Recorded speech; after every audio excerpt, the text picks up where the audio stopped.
Medicalization has become a rising topic in the last 4 decades in the medical and sociological communities. Peter Conrad stated that it is difficult to pinpoint the beginning of sociological interest in medicalization. The term medicalization itself was first used to describe the deviant behavior of children, currently known as ADHD. Irving Zola, a sociologist, was the first of many in the field to define medicalization as a process occurring beyond psychiatry to the whole enterprise of medicine. In his published account, Medicine as an Institution of Social Control, he professed medicalization as a widespread social phenomenon of critical concern. Since this journal was brought into the light of the public, medicalization has become a major component in society to treat an illness of any kind. Contrary to lifestyle changes or other forms of treatment that were previously used, drugs and other forms of medical interventions have become increasingly popular to treat diseases such as mental illnesses, eating disorders, alcoholism, addictions, and ADHD. The posing question is, what is medicalization and why has it become increasingly popular in recent decades? Medicalization is the process of making a disease or illness previously assumed to be unrelated to medicine deemed medical. It has consequently become more prevalent in society due to an increase in media relations between the companies and the consumers, an overpowering rise of the pharmaceutical companies as a major third party in medical affairs, and as a way for doctors to earn a profit. While there may be numerous definitions of medicalization, in its simplest form it means to make medical. A more formal definition sees medicalization as the process by which previously non-medical problems become defined and treated as medical problems, usually as diseases or disorders. Many illnesses have become recently termed medicalized, while others are being revoked and thought of as demedicalized. In the early to mid-1900s, homosexuality was perceived to be a medical disorder. Men were forced to use drug treatments to fix their sexual desires and underwent many forms of medical treatment. Also, hysteria in women was perceived to be a disorder that could be treated medically. Since that time, the realm of diseases and disorders have widely opened to include the mental mind, as opposed to behavior choices and unattractive personality traits. An increase in technology and media relations has caused the market for drugs to skyrocket. The market for drugs has allowed businesses to directly advertise to the consumers or patients with no one regulating this relationship. The lack of oversight of this market has allowed for companies to use marketing techniques such as normalizing diseases to fit broader audiences. There's a lot of money to be made from telling healthy people they're sick. Some forms of medicalizing ordinary life may now be better described as disease mongering, widening of boundaries of treatable illness in order to expand markets for those who sell and deliver treatments.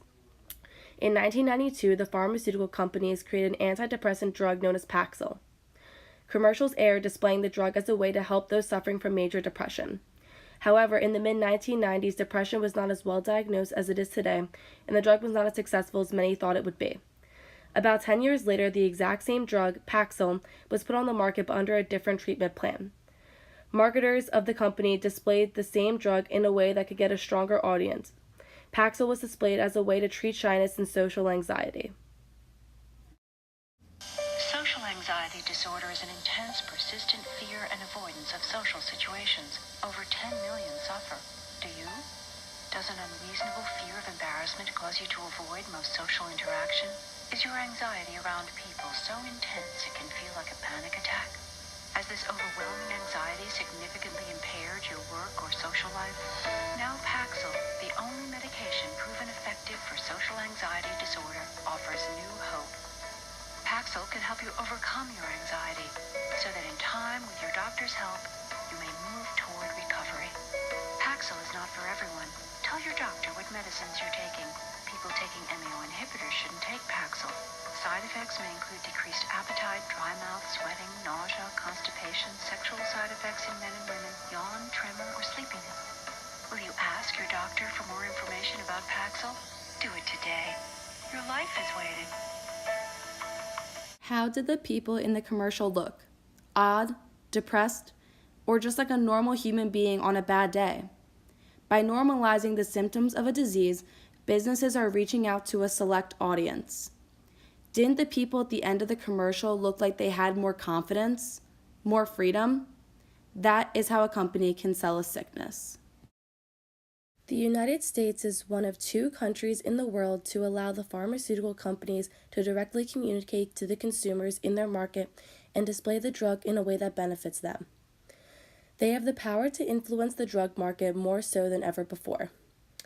There is abundant evidence that the pharmaceutical industry has a more dominant and powerful impact on health affairs than it did 4 decades ago when the first studies of medicalization were published. 4 decades ago, technology was not as influential in communication as it has become.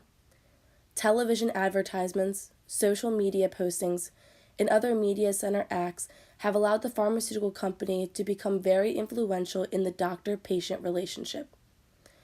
Pharmaceutical impact has allowed for them to create the public awareness to sell their drug through this position they have as a powerful third party between the consumer and the doctor.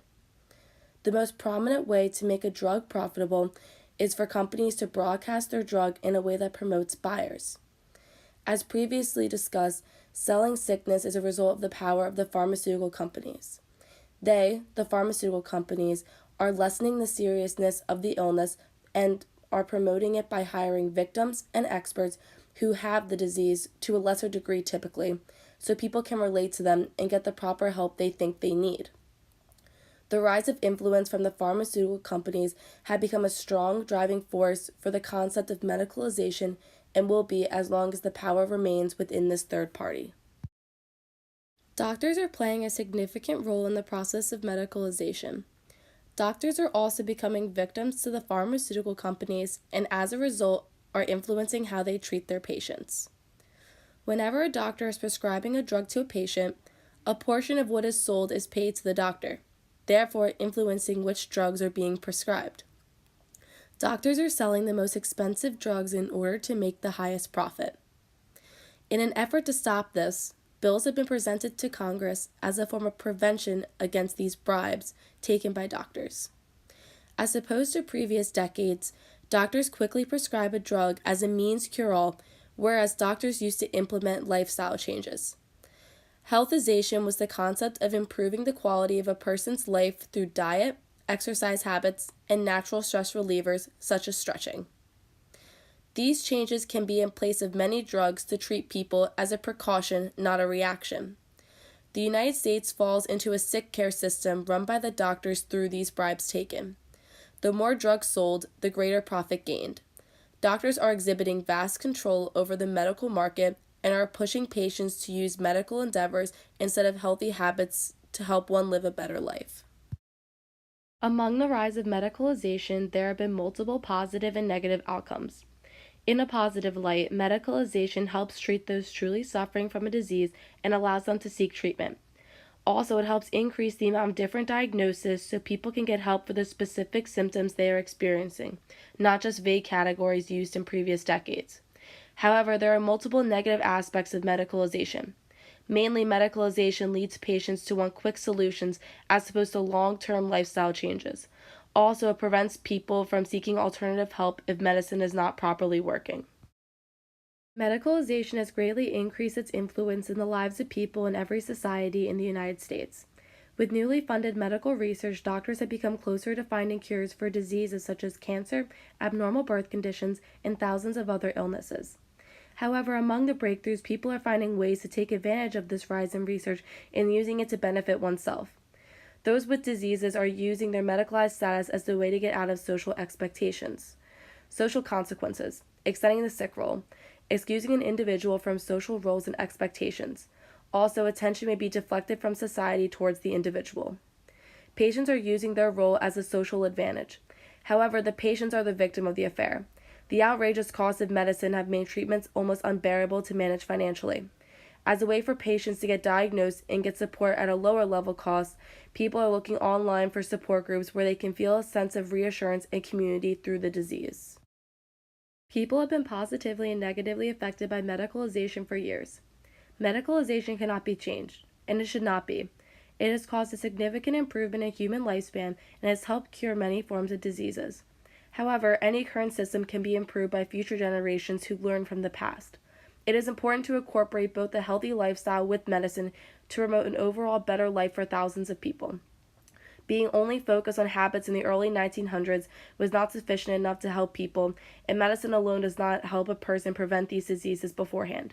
A mix of the two may be just enough to achieve the ultimate goal: a greater universal health.